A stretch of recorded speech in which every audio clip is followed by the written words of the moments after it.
All right, what's up, everybody? Thank you for joining today's live stream. My name is Corey O'Connor, Director of Product Marketing here at DoControl, and I am joined today by Guy Rosenthal, who runs our product team, Vice President of Product here at DoControl as well. And today we're very excited to discuss our new Shadow Applications Governance module. So let's go ahead and review today's agenda. So we've got a pretty packed agenda today. We're going to try to cover as much as we can within a reasonable time frame. First thing we're going to do is talk about our platform expansion, followed by the introduction of our Shadow Application Governance module. We're going to highlight our core differentiation. The guy's going to blow everybody's hair back with an amazing solution demo. And of course, we'll save some time for Q&A. So we'll address a couple of questions in the webinar, but also feel free to input your questions directly into the chat box, and we'll have some DoControl team members answering those questions in real time as well. All right, so let's get started. So we are very excited to introduce our platform. So why are we doing this? Why SaaS and why now? When you look at SaaS as a market, it continues to grow year over year, right? When you look at all as a service offerings, especially infrastructure as a service, early on organizations were quick to adopt infrastructure as a service and go through the lift and shift. And SaaS, I think, was a bit of a laggard. I think organizations were a bit nervous to move some of their business critical applications and move their data where it was cloud hosted. So now the cloud technologies are more readily adopted. You have a lot of born in the cloud modern organizations, and then all of the larger enterprises that have been around for quite some time are also well underway into their cloud migration and their business transformation initiatives. So SaaS as a market is growing. By 2024, there's a projected $200 billion spend. By the way, these statistics are from a variety of different market and industry reports. 38% of companies run exclusively on SaaS. Again, you look at kind of the way new businesses are structuring themselves. They're born in the cloud, super agile. 75% of companies use SaaS to improve collaboration.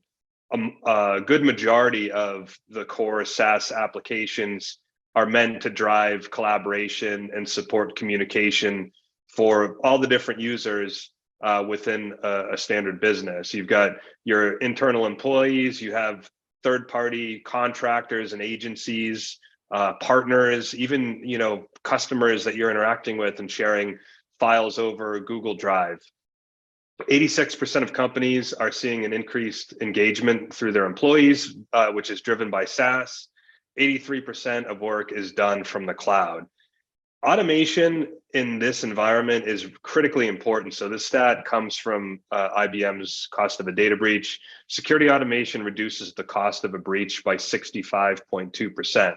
When you look at SaaS, it scales astronomically, and the data that's generated by all of these different users is going to increase over time. So if you're trying to interject security controls and access control policies in that environment, it's impossible to do this in a manual fashion. So you really need to have automation at the foundation of trying to mitigate the risk of SaaS data overexposure. So that's what's driving our move to provide a platform for our customers. So this is just SaaS statistics exclusively, but then you have macroeconomic pressures, you have budget cuts. I think it's well understood that there's a lack of security professionals. So organizations today are faced to do more with less. So technology providers such as DoControl and everyone else really that's selling solutions really has to provide a platform that will secure their environment and address a wide range of different use cases and provide robust threat model coverage. And that's what we aim to provide for our customers. Let's move to the next slide. Guy, help me out here. All right, so here's our platform, one platform to rule them all. We're trying to provide a unified, automated, and risk-aware SaaS security platform that is securing business-critical applications and data, driving operational efficiencies, and enabling the business in a secure way. Our core competency is focused around protecting business-critical SaaS applications and data, and we do this through the automated remediation. Security workflows is what we call it. And when you look at the core pillars of our solution, the main tenets are comprised of, you can see them on the slide here, discovery and visibility, monitor and control, and then again, automated remediation is the key differentiation for us as a vendor. And again, we're trying to provide data access control solutions that work for the modern business so they can provide a secure environment and drive business enablement in a secure way. And the first thing that we do, these core tenets, right, they apply to essentially every aspect of SaaS security that we address. So traditionally, before this shadow application governance module, we were super focused on securing human identity access. So your flesh and blood, internal employees, third-party contractors, and agencies, right? So the first thing that we're going to do is discover and create an asset management inventory of all the different users, all the different assets, groups, domains, expose all of that in our dashboard so security teams have visibility into what's actually taking place within the environment. The second piece is monitor and control. So we want to be able to enable security teams to monitor activities that are presenting material risk to the business and then take immediate action. Not everything should be automated. There needs to be some room left for manual intervention. And we provide that functionality for security teams to take immediate action on things that are, concerning, things that are of high risk. And then of course you want to automate things that should be automated. So if there's organizational policy or compliance regulations that require you to classify data and scan files and prevent the loss of sensitive information and prevent overexposure to sensitive data sets, you need to be able to automate some of that. And it's the same, and Guy will get into this, we cover the same thing with our human users that we're now able to apply those core tenets to shadow application governance. And you can see on the top, right, those are the three core tenets. Our solution is agentless. It's entirely based on APIs. We're integrating with your business critical applications, aggregating all those metadata sources, creating exposure and providing visibility into that environment.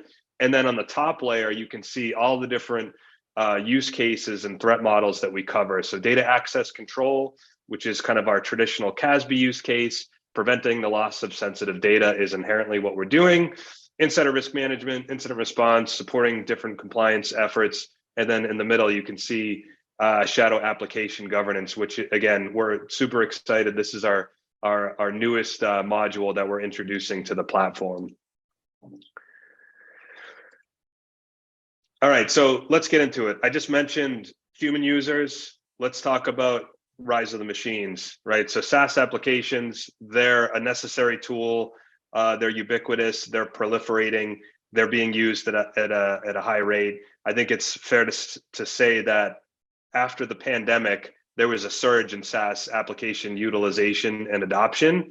For IT, then had to scramble and trying to make sense of which applications are violating a policy, which are sanctioned versus unsanctioned.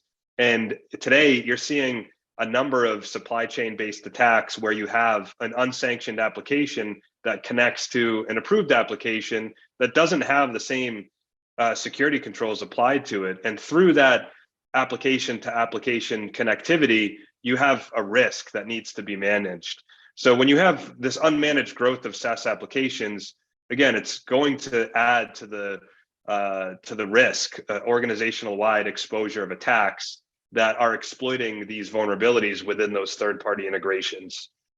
And then that can obviously lead to account takeovers, account compromise, and certainly the potential for a data breach or data loss. So Guy, I'll go ahead and hand it over to you. Great, thank you, Corey. So let's dive, one second. Let's dive into the specific risk that those non-human or shadow applications are actually posing to the organizations today, to the modern organizations today. And today, the organizations are using multiple SaaS, multiple tools that are very collaborative. The business enforce or dictates fast-paced and agile methodologies and requirements. And the security teams, they can't left behind, right? They can't act as they were like 10 years ago, which they were like the bad cops and blocking everything.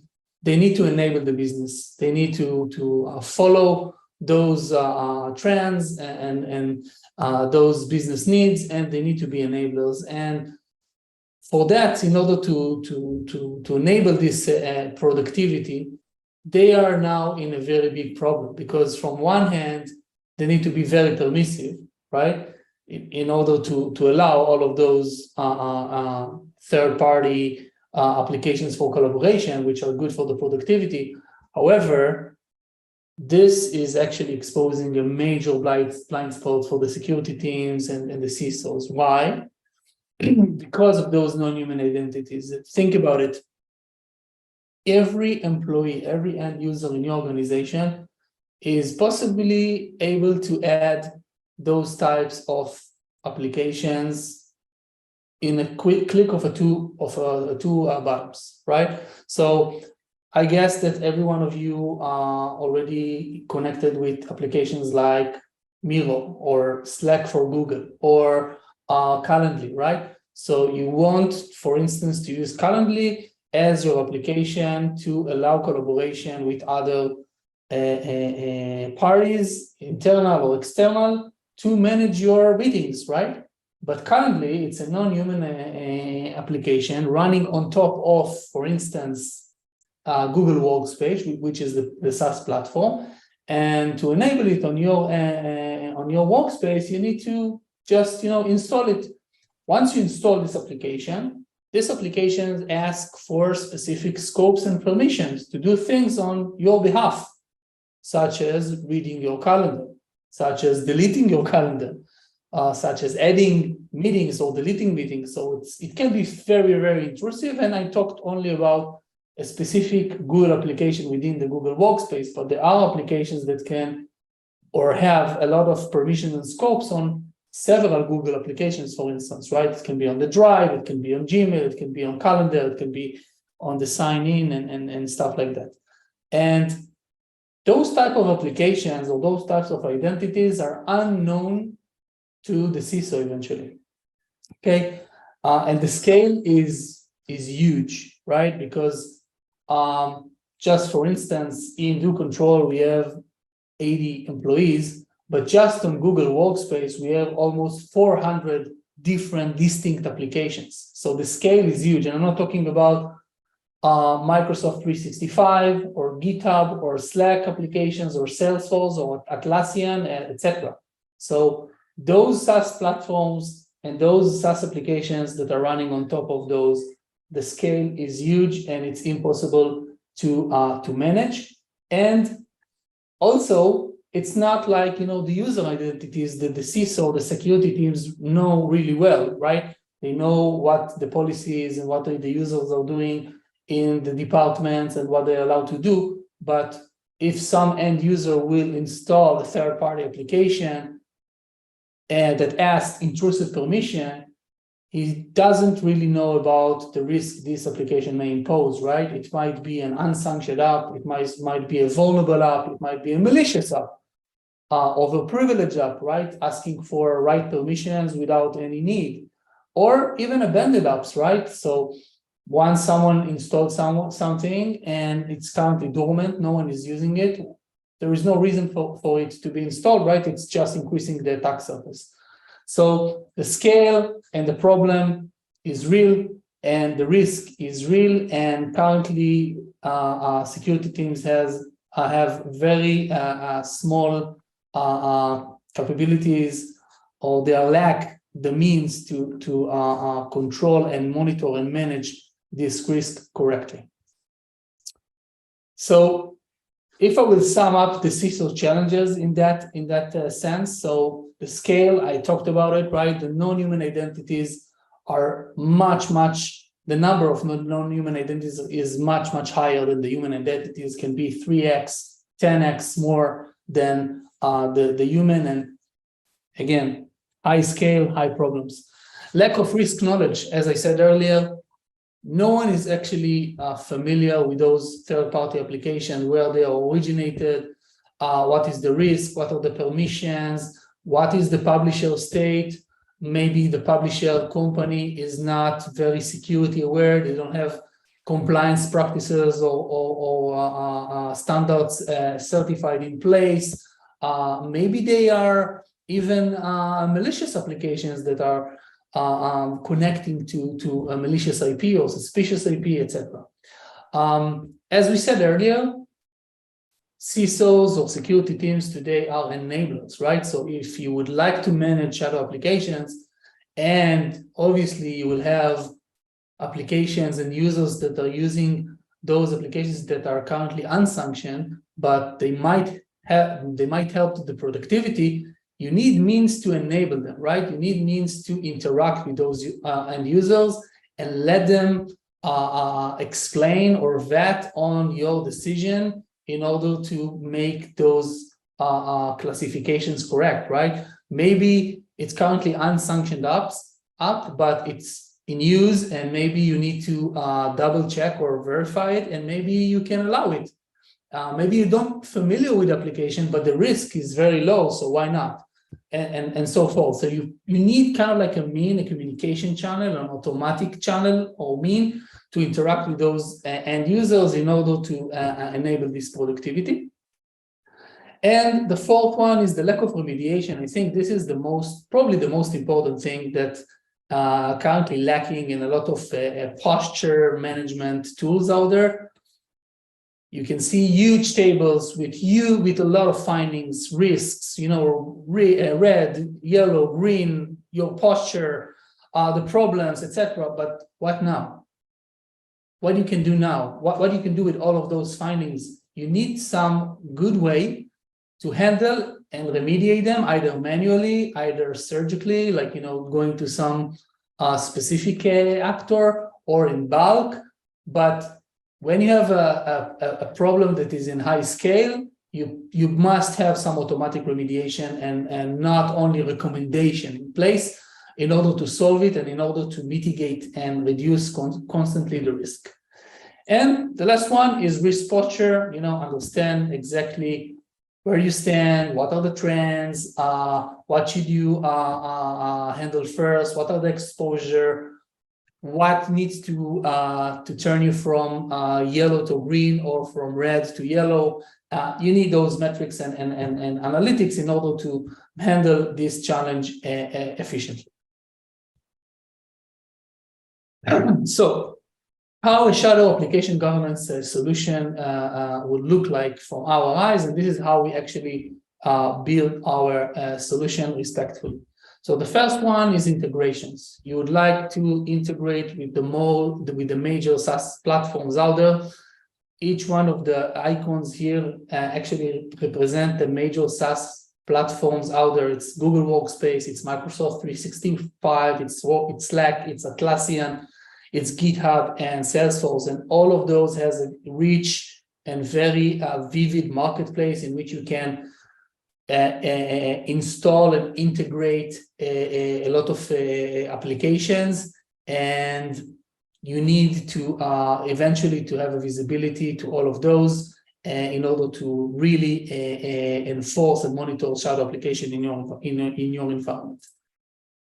The next one is discovery, right? Once you integrate with some SaaS platform, you would like to discover all of those applications that are connected in your environment, either if it's end users, either if it's an org-wide applications, and you would like to collect any data that you can in order to provide more contextual and business data for the security team to understand what is the risk. So it can be usage metrics, it can be a risk score, it can be the company data, right? The link to the company site, it can be the link to the marketplace site, which users are using it and what are the usage of those users, the departments breakdown, and more information that you can gain on those applications in order to give as much as possible business context to the security teams to handle this risk efficiently.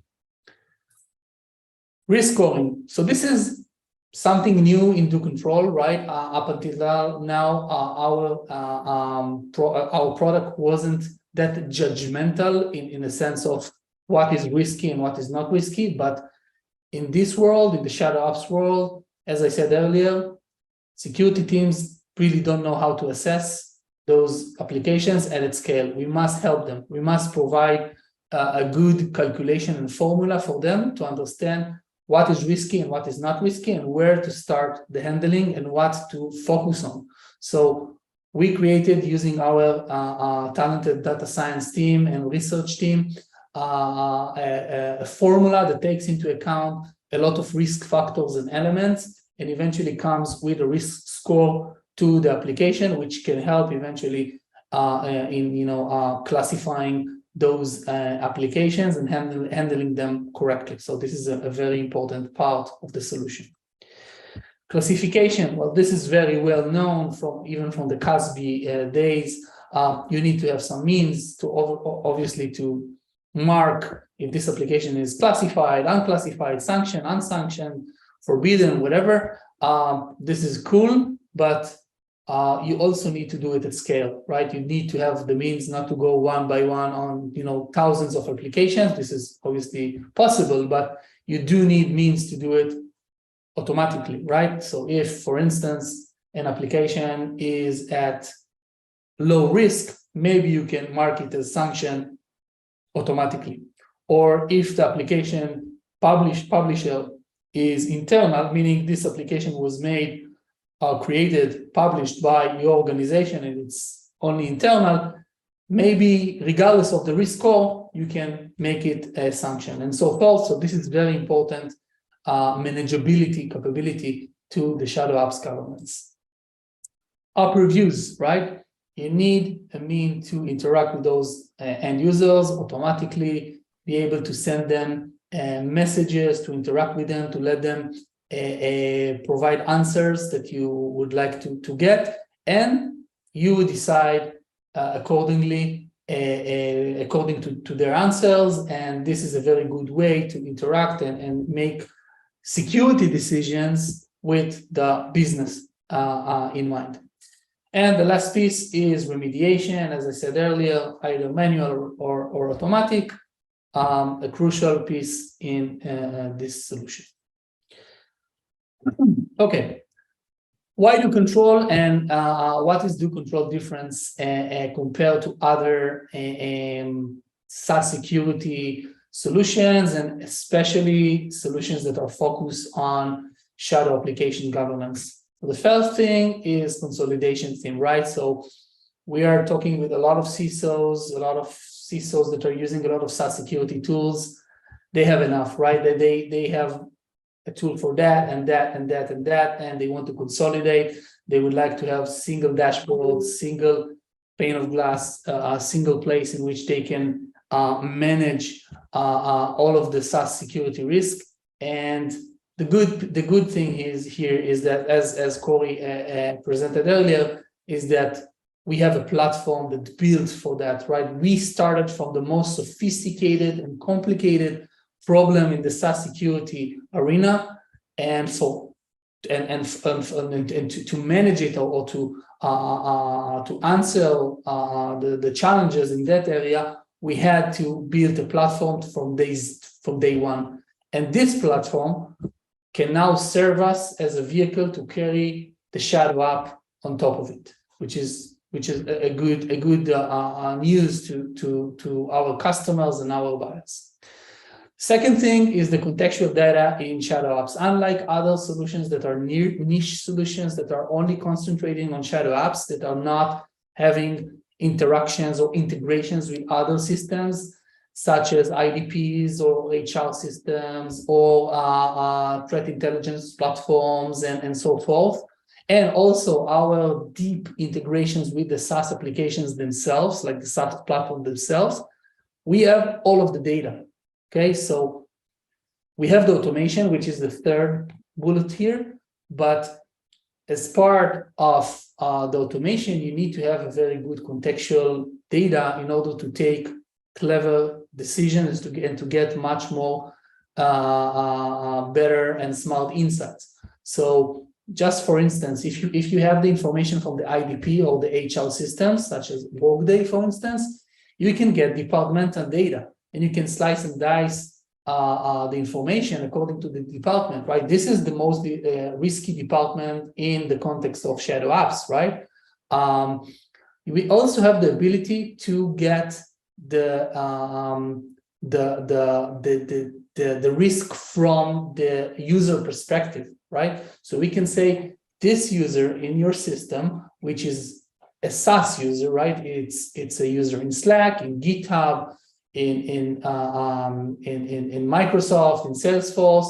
We can say this is the same user and he is risky, and he is risky due to the fact that he's connected to a lot of risky applications, right? But this is information only a platform can tell you, right? And those are the things that make our solution much deep and much cohesive in that sense. And the last piece is our security workflows. As I said, true remediation is a must.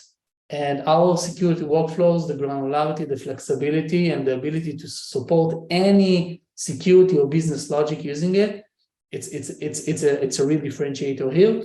A lot of solutions will have only remediation recommendation, if at all. And this is not helpful, right? You need to have a good automation in place in order to address the challenge correctly and efficiently. So let's go to the demo. I will show you how it looks like in the product itself. So I will go to the shadow apps, and as you can see here, this is basically a view of a discovery of all of the shadow applications that were found on DoControl and on the Google Workspace platform. What you can see here is the application name and the logo, the number of users that are connected to those applications, the usage. It can be none, low, medium, or high, the classification, the risk score that we provide to this application, the publisher mail, okay, which was the publisher of this application, which is super important if you would like to distinguish between first party, third party, and internal applications, and when this application was last used. When you go, let's go to some juicy application we have installed in our state, which is Slack. So if I will go to Slack, as you can see, we have several Slack applications here. Each application has different clients. So one can be a web application, one can be a mobile application, one can be a desktop application, and so forth. So let's go to this one. And and I will open here the cards. This can give you a deeper dive on this application and get you more information about it. So the risk was 7 for this application, and here is the risk element and the explanation why this application is risky, right? It can be due to the permission and scopes intrusiveness. It can be due to the compliance standards that this company is certified to. It can be applications that are verified or unverified in the marketplace. It can be related to low usage or no usage at all of this application, which can definitely higher the risk, the fact that it's increasing the attack surface and so forth. So we have a lot of risk elements that explaining why we got to this score. The second piece is talking about the permission and scope. We have kind of like a level, can be low, medium, high. This one is high. And as you can see, those are the specific Google applications that this Slack application asked permissions and scope for. So you can see calendar and drive API and maybe some legacy APIs and so forth. And for each scope, you can see the severity, or let's call the risk for it. If it's red, meaning it's risky, meaning it means that it's more intrusive, and an explanation what this scope can actually do. So for drive, as you can see, a drive scope lets Slack application to see, edit, create, and delete all of your Google Drive files, which is very intrusive, right? So you need to be aware of it. It may be legit, but you need to be aware of it. And if, for instance, this is an application without a good reputation, maybe you don't want to make it sanction, right? Maybe you don't want to approve it. The next card talks about the app activity. So there are 2 breakdowns here. The first one talks about the API calls that these applications create or actually interact with the platform. So you can see here the name of the API calls. So it calls to calendar event instances, list, and so forth, get, and others. And you can see the breakdown by percentage. The reason to do that is to be able to see what actually happens, like how this application actually behaves on your SaaS platform. So even though they have those scopes, maybe they just use the read, right? So why give them write? In some applications, you can, as an administrator, decide on the scopes. Okay, you can decide on which scopes you would like to give. Maybe it's only read, maybe it's only write, maybe it's both. Sorry, write is also read, but you want to see what actually happens, and maybe it's not aligned with the least privilege principle, and this is a place to notice that and to correct. IP addresses, this is interesting. This is in development. So application can connect to IP addresses or to providers, right, to the servers that they are interact with, and we can get the information about the IP addresses, the country, the name of the provider. And the nice thing here is that we can actually cross those IPs information with a threat intelligence platform such as VirusTotal in this example, and we can get information about those IPs and the decision or detection from VirusTotal. They can tell us if this IP is harmless, if it's suspicious, or if it's malicious, right? And this obviously affects the risk score and a very good indicator to approve or reject an application in your environment. And the last card talks about the application data, the origin, if it's third party, internal, what is the idea of this application, the compliance standards that this application or this company actually applied, links to the company site and the marketplace, and the category, the SaaS category, or what this SaaS application, what this application is used for. When you're clicking on the users, you can see a breakdown on the users that are using this application, when they last use it, and what is the usage. for each one of those. And this is a very good segue to the next phase of our development, which I will go back for that I will go back to the slide deck and explain what's next in that sense. So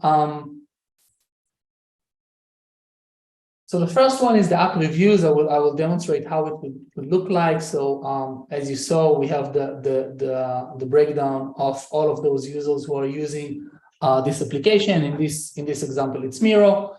And the second, the next thing that we allow is to take action. It can be remediation, revoking the token, which is real remediation, right? I would like to revoke a token of the first user, or to run an app review. I would like to ask this specific individual questions about this application, which might be risky and unsanctioned.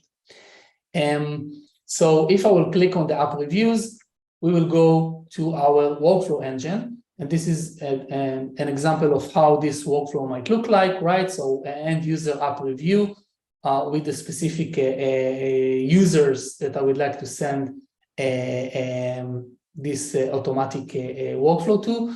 And it will go to another step of decision, right? Which will actually send a Slack message to those users with 3 options, right? This application was never installed, this application installed and unused, or this application is installed and in use, right? So if the end user will get eventually this type of message, this kind of message in Slack, right? Hey, we have noticed you're using an unsanctioned risky application with all of the information and 3 options, right? And the user can say, whoa, it's risky and I never used Miro. I don't remember I ever installed it, so I might click on the never installed, right? And if I'm clicking on the never installed, what will happen is that it will delete this user. And if we'll go back to the workflow, it will actually go to this branch, right? He actually clicked on the never installed, right? And this will revoke the token. We'll revoke the token for this user. And this is also the auto remediation with this user. So very, very strong use case and very strong capability utilizing our workflow. And obviously, this workflow is just an example. You as a user can create and modify and edit any logic that you would like using those building blocks. The next option, which is more for the security teams, is when a new application is installed, right? So when a new application is installed, you're not aware of it. You would like to be aware of it. And the good thing here, we are a platform, right? So we can easily ingest all of the events coming from those platforms about an application is being installed. So this workflow is now triggered when an application is installed on Google Workspace, right? And same scenario, but now this Slack message is going to be sent to the security team and not to the end user. And this is what they will get, okay? Hey, security team, right? The SecOps notify. Some user just installed Vault, right? Which is an application. Those are the scopes that this application asks for. And do you approve, reject, or ask for justification? And what the security teams will decide, it will actually drive the same or some other logic that you can decide on. So this is another prism or use case for automatic remediation utilizing our workflows. Okay, so what's next? In the next few weeks, we will add more and more capabilities. As you saw just now, the auto remediation and the app reviews, additional contextual data, right? So the application type, if it's Chrome extension, if it's from mobile web or web, the departments, the end user vetting view, the user's view, like this is a user is risky because he is utilizing a lot of risky applications, and supporting more SaaS platforms. The next in line after Google Workspace will be Microsoft 365, and afterwards we will probably go with Salesforce.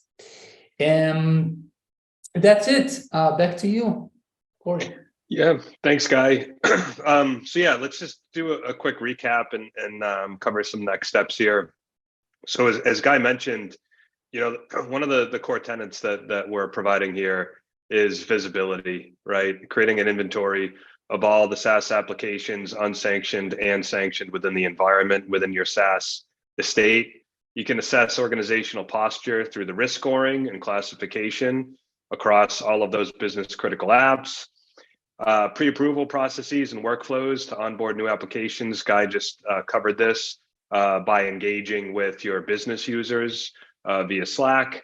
Obviously, we're a security vendor, right? Reducing the attack surface is what we're aiming for, and we can do that through the suspension or removal of some of those high-risk applications.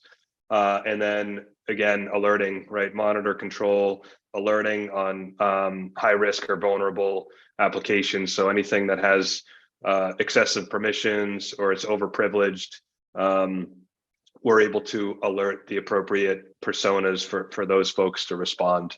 If you're interested in learning more, check out our solutions page. Go to doccontrol.io/shadow apps. We just launched this a few weeks ago. By the time this recording hits the wire, so it's a new solution. Lots of great content on that webpage. So if you're an existing customer, we urge you to reach out to your DoControl account team. If you're new to DoControl, definitely check out our website and request a demo if you want to see some of this functionality or some of the other great things that we're able to do. So yeah, let's do a couple quick Q&A. So Guy, a few questions for you. What other SaaS platforms will you provide support for? Yeah. So as I said earlier, we will start with Microsoft 365. So we are currently supporting Google Workspace. The next in line going to be Microsoft 365, and probably afterwards will be Salesforce. Under the in our radar is to also support Atlassian, GitHub, and Slack. Those are the major SaaS platforms that we are aware of, and those are the ones that we are targeting for. Great. Next question. Do you have plans to display the risk from the user's perspective? So for example, a risky user that has, a multitude of risky applications. Absolutely, and it's a good question. I think that this is the power of DoControl, right? We are, due to the fact that we have a lot of information and data from other systems and use cases, we can say this SaaS user is risky, and is risky from different angles, right? He's risky due to the fact that he's in shadow apps, he installed a lot of risky applications, or he's risky from the HR perspective because he's terminated an employee or about to leave employee. Or this user has a lot of alerts as an actor or as a target. Or this is a risky user from the data access management point of view because he is sharing a lot and has a lot of shares publicly or with sensitive information. So we can collect and show all of this information connected and bind to the user, which is something that will be very unique to us in that sense. So yeah, definitely in our plans. Great.